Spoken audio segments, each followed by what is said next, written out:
Buen día. El día de hoy vamos a explicar el tema de estática de fluidos del curso de física.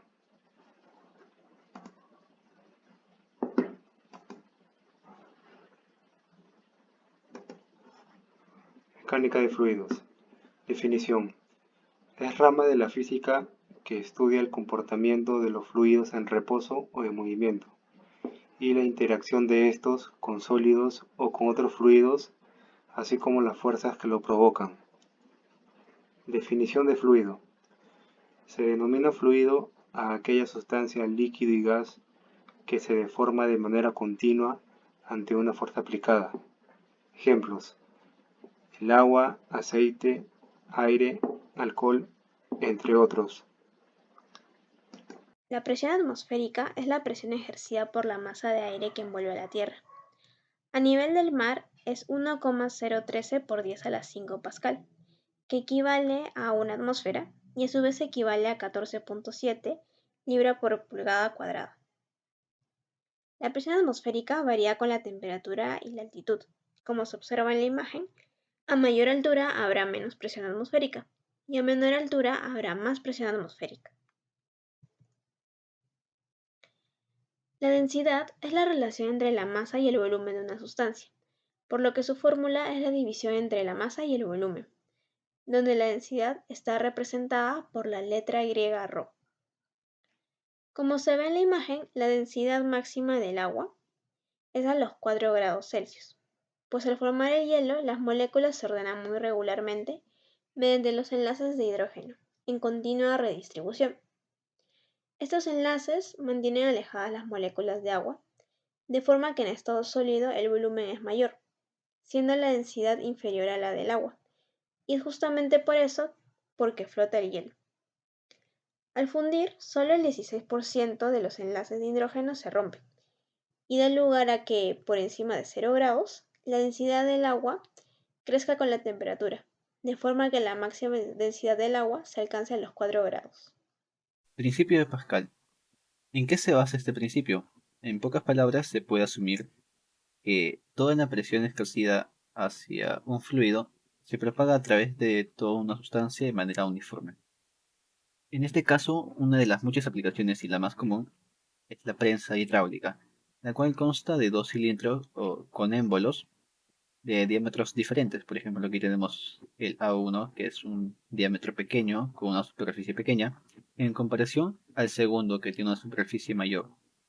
Entonces, estos dos émbolos están comunicados mediante un tubo en el cual está contenido cierto líquido, el cual va a ser el encargado de propagar toda esta fuerza. Esto se mide mediante una ecuación donde se relaciona la fuerza ejercida con el área en la que se aplica esta fuerza. Vemos que a una fuerza pequeña en una superficie pequeña, cuando conecte al segundo émbolo y esta sea una superficie mayor, va a generar una fuerza mucho mayor a la que inicialmente había sido expuesta el líquido.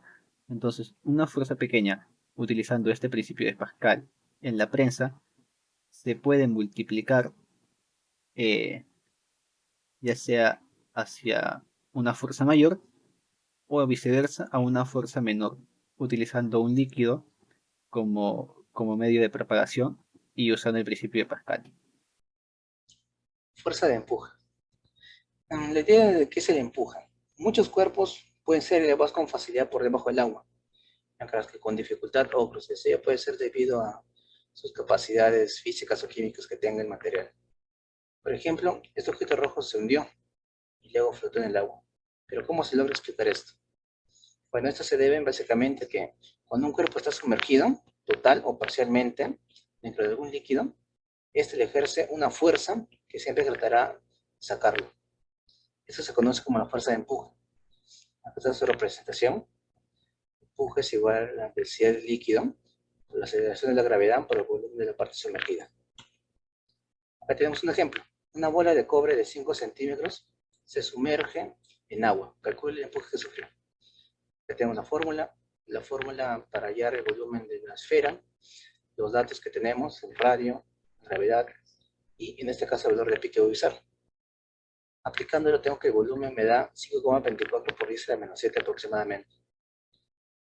Y al aplicarlo en el empuje, logra terminar dando el valor de 5,1352 por 10 a la menos 6 aproximadamente, que lo aproximo a 5,14 por 10 a la menos 6. Eso entonces, la bola de cobre sufrió un empuje de 5,14 por 10 a la menos 6 kilogramos por metro cúbico. Principio de Arquímedes. El principio afirma que todo cuerpo sumergido en un fluido experimente un empuje vertical y hacia arriba igual al peso de fluido desalojado, como se puede apreciar en la imagen. Puntos importantes a tener en cuenta. La fuerza de empuje es igual en magnitud al peso del líquido desalojado. El porcentaje de volumen sumergido influye en la cantidad de líquido desalojado, por lo tanto influye en la fuerza de empuje, son directamente proporcionales. El volumen sumergido depende de la densidad del objeto y de la cantidad de fluido. En los ejemplos, en el primero, en la figura se puede apreciar que el cuerpo flota, por lo tanto, el peso es menor a la fuerza de empuje. En la segunda figura se tienen dos casos. Respecto al corcho, el cuerpo flota, por lo tanto, el peso es menor a la fuerza de empuje. Y respecto a la pesa, ésta se hunde, por lo tanto el peso es mayor a la fuerza de empuje.